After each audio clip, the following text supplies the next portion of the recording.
ಹೆಚ್ಚಿನ ವಿಡಿಯೋಗಳಿಗಾಗಿ ನಮ್ಮ ಚಾನೆಲ್ ಅನ್ನು ಲೈಕ್ ಮಾಡಿ, ಸಬ್ಸ್ಕ್ರೈಬ್ ಮಾಡಿ ಹಾಗೂ ಮರೆಯದೆ ಶೇರ್ ಮಾಡಿ. They see my disability, I see my ability. They call me disabled, I call myself differently able. There are some incidents that happen in your life.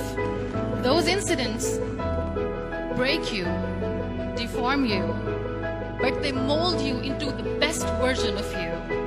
And the same thing happened to me. I was 18 years old when I got married. My father wanted me to get married. And all I said was, if that makes you happy, I'll say yes. And of course, it was never a happy marriage. Just about after 2 years of getting married, I met a car accident. Somehow my husband fell asleep. The car fell in the ditch. He managed to jump out, saved himself. I'm happy for him.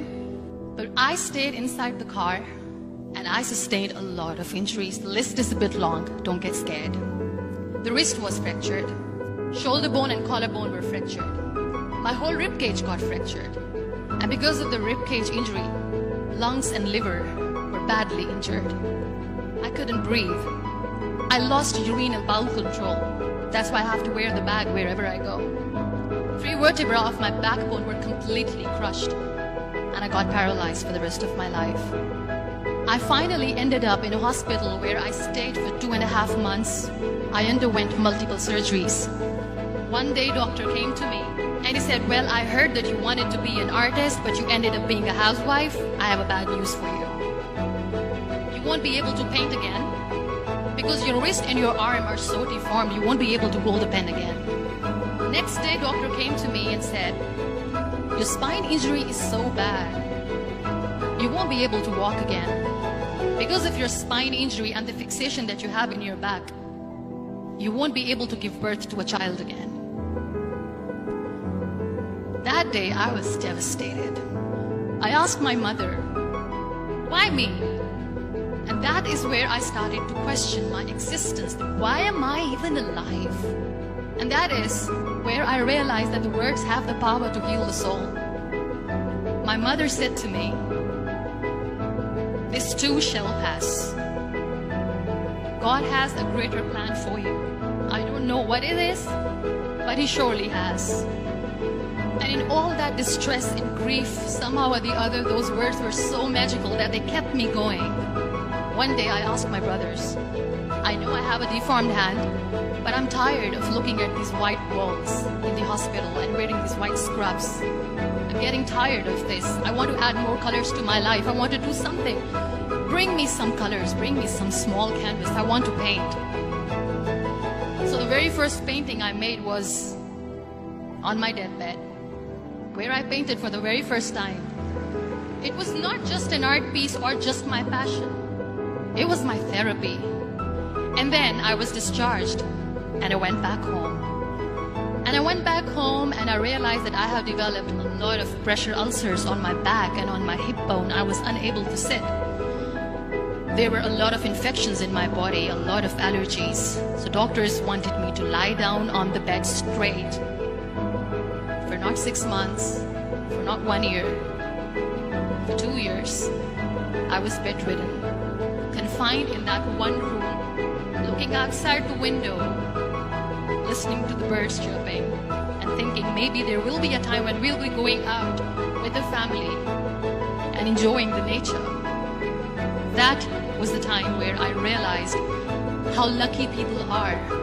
That is the time where I realized that the day I'm going to sit, I'm going to share this pain with everyone to make them realize how blessed they are, and they don't even consider them lucky. That day I decided that I'm going to fight my fears. We all have fears. Fear of unknown, fear of losing people, fear of losing health, money. We want to excel in career, we want to become famous, we want to get money. We are scared all the time. So I wrote down one by one all those fears. And I decided that I'm going to overcome these fears one at a time. You know what was my biggest fear? Divorce.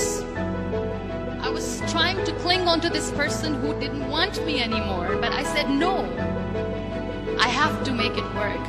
But the day I decided that this is nothing but my fear, I liberated myself by setting him free.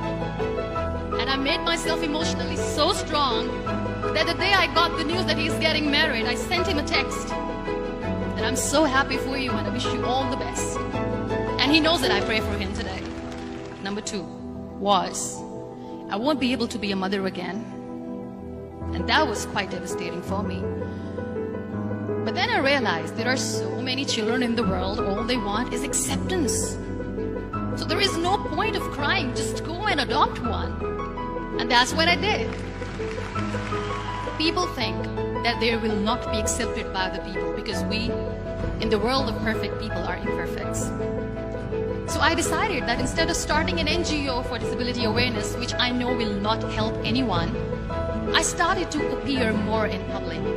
I started to paint. I decided that I'm going to join the national TV of Pakistan as an anchor person. And I've been doing a lot of shows for the last 3 years. I became the National Goodwill Ambassador for UN Women Pakistan, and now I speak for the rights of women, children. We talk about inclusion, diversity, gender equality, which is a must. Every time I go in public, I always smile. It's always a big toothy smile on my face, and people ask me, don't you get tired of smiling all the time? What's the secret? I always say one thing, that I have stopped worrying about the things that I have lost, the people that I have lost. Things and people who were meant to be with me are with me. And sometimes, somebody's absence makes you a better person. Cherish their absence. It's always a blessing in disguise. Live your life fully. Accept yourself the way you are. Be kind to yourself. Be kind to yourself. I'll repeat, be kind to yourself. And only then you can be kind to others. Love yourself and spread that love. Life will be hard. There will be turmoil. There will be trials. But that will only make you stronger. So when you accept yourself the way you are, the world recognizes you. It all starts from within.